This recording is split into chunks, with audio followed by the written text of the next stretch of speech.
To our voice. నేను journalist నవత. Chhaava cinema యావత్ భారతదేశంలో ఒక ప్రకంపనలు సృష్టిస్తుందనే చెప్పొచ్చు. ఛత్రపతి శివాజీ మహారాజ్ గురించి ఇప్పటివరకు తెలిసిన వాళ్ళు ఛత్రపతి శివాజీ తనయుడు శంభాజీ మహారాజ్ గురించి తెలుసుకోవడంతో ప్రతి ఒక్కరి హిందువులలో చైతన్యం మొదలైందని చెప్పొచ్చు. ఇప్పటికే చాలామంది స్కూల్ పిల్లల్ని తీసుకెళ్లి ఆ సినిమాను చూపిస్తున్న నేపథ్యంలో ఈ సినిమా ద్వారా నిజమైన చరిత్రను తెలియచేయాలి అని సనాతన ధర్మసేన పేరు జాతీయవాద వైద్యుల సంఘం 200 మంది జాతీయవాద వైద్యులతో కలిసి డాక్టర్ కొప్పుల రాజశేఖర్ గారు ఈ సినిమాని చూపించడం జరిగింది. అంటే 200 మంది వైద్యులు సనాతన ధర్మానికి సంబంధించిన హిందూ సామ్రాజ్యాన్ని నెలకొల్పాలి అన్న ఒక యోధుడి సినిమాను చూడడానికి చావా సినిమాకి వెళ్ళారు. ఈ సినిమాని చూడటం, అలాగే ఈ సినిమా ద్వారా నిజమైన శివాజీ వారసత్వాన్ని తెలుసుకోవడం, నిజమైన చరిత్రను తెలుసుకోవడం కూడా ఆనందంగా ఉందని చెప్పారు. ఇలాగే చాలామంది చావా సినిమాను చూడాలి అంటే వాళ్ళు చేస్తున్న వృత్తికి వేరు, ప్రవృత్తి వేరు అంటారు కదా. మనం వృత్తినిచ్చే ఏదైనా మన ప్రవృత్తి మాత్రం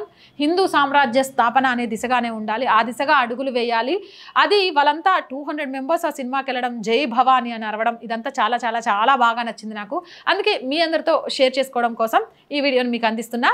జై భవానీ, జై శివాజీ, జై భారత్. జై శ్రీరామ్, జై శ్రీరామ్, భారత్ మాతా కీ జై.